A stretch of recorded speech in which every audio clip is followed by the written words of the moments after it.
Hello and welcome back to Seaside Garage and the Princess.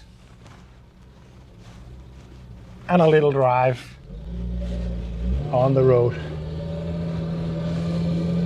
And the reason I might seem so calm is that this is not the first test drive today. I have actually done quite a lot and I'm already grown into trusting this car. I have had issues through the day, I gotta say, but it's really coming back to life in a pretty nice fashion. The reason for this last test drive that I bring you on is I need to test the brakes a little bit more, because I'm having issues with the brakes. Not severe issues, because if they were severe I wouldn't be driving it on the road, of course, but I have some issues. But let me just take you through the day in the Princess, because it's been an awesome day in this car. I took it on the road at around noon and gave it a good long test drive, testing that everything worked, that the engine temp was stable and all that. It seems to be pretty stable. It is climbing quite a lot when standing stationary with engine on. I don't know if it's dangerous high, but it's getting to just the edge of the red. Not in the red, but just to the edge. I'll have to keep an eye on that for sure. But I took it for a good test drive, and actually it is running really nicely.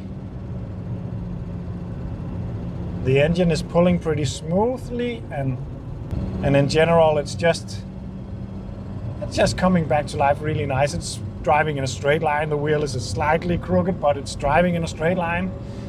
All the lights are working, and the engine is pulling pretty smooth and through the revs. It is not powerful. It is getting a move on, but it's not powerful, and it could be the nature of the beast. I might have been expecting just a little bit more, but it's not bad, it's not that. But it could be better. It could be some adjusting still, of course.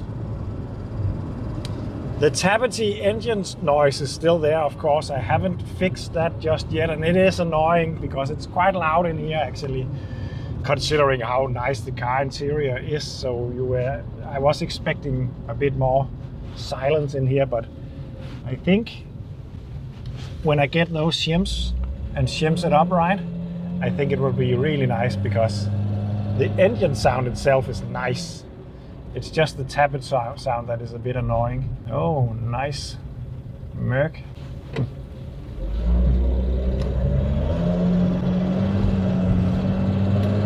But I'm just gonna give it a bit of throttle to get it up to speed, and then I'm gonna do a brake test, because that's the reason why I'm doing this drive.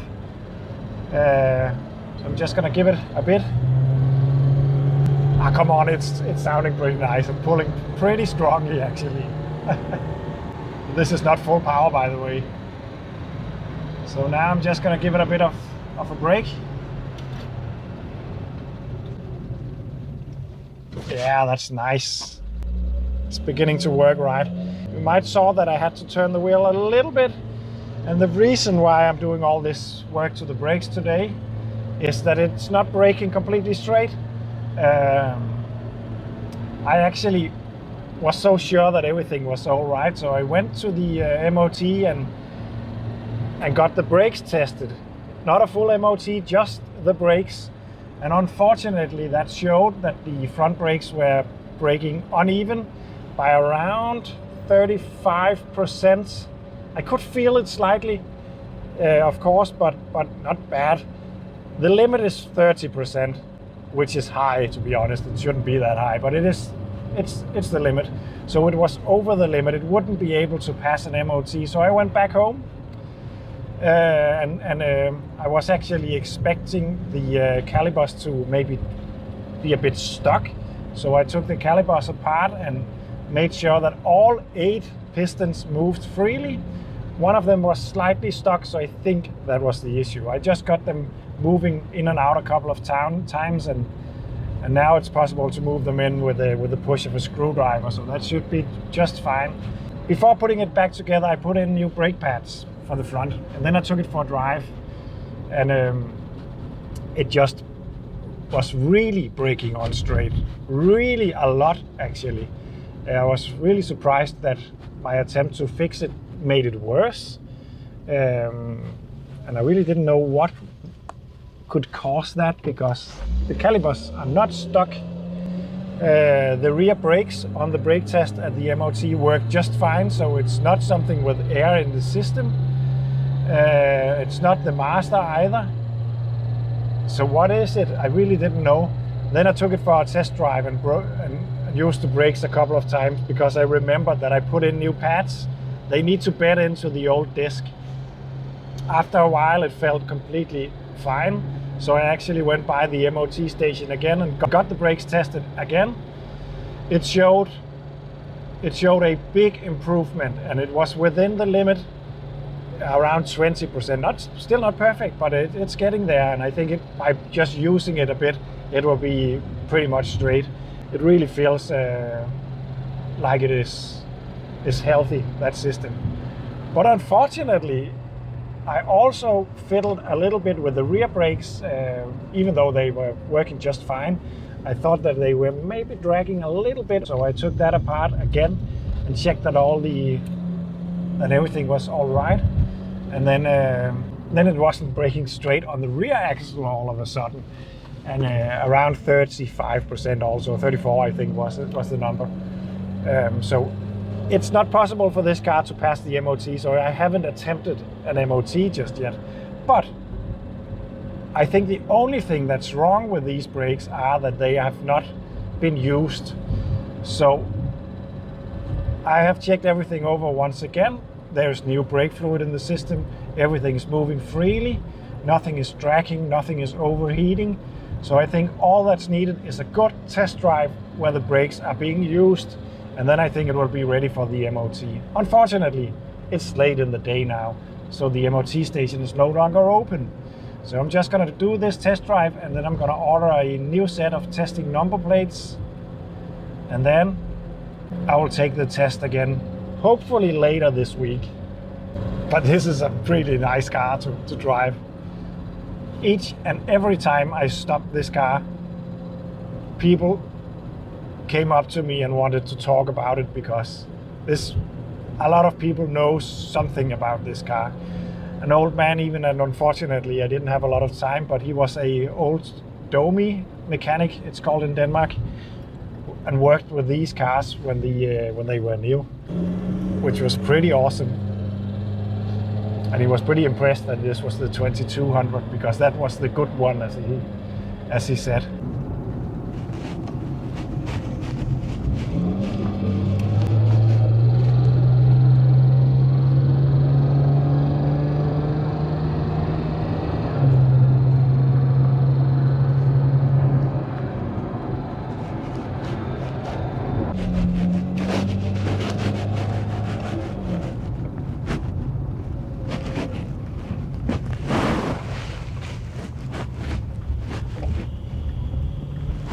Pretty nimble car, actually, considering that it seems rather big, especially in here.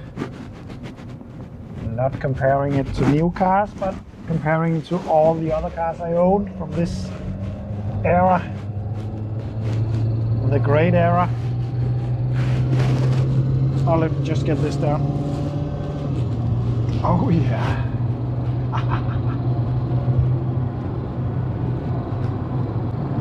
Oh, I had another breakdown today. It actually popped the fuel line off the fuel pump slightly, so the car could still drive.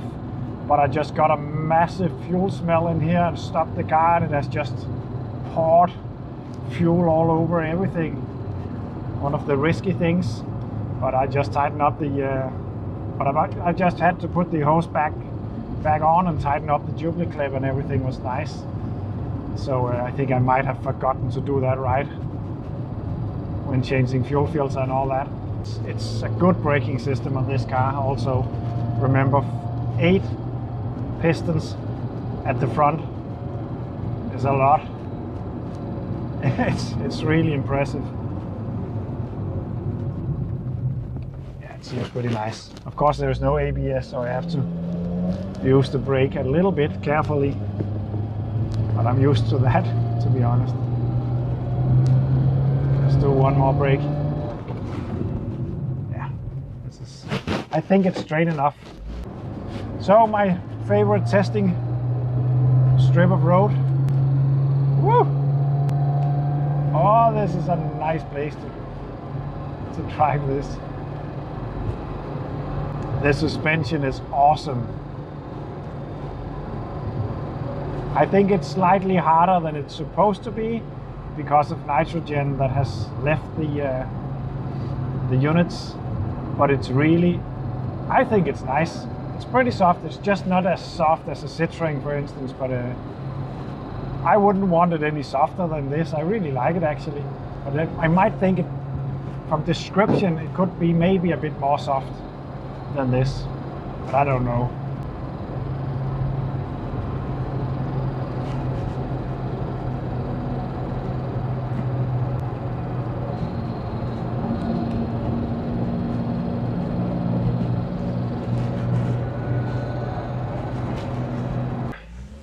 Better test the performance of this engine over the dam just to be sure that it's still working.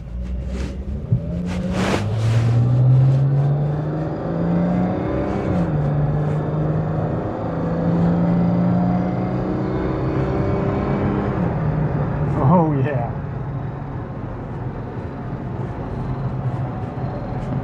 I might take that back. I think that 100 horsepower is definitely there. It's just not a very dramatic way it comes to you because of the suspension, I guess. So it doesn't feel fast, but it feels effortless.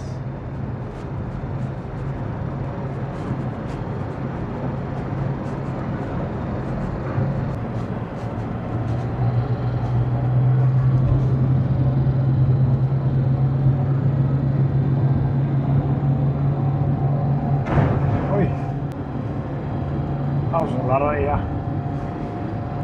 Just looked like the bonnet would swing up. Luckily it didn't.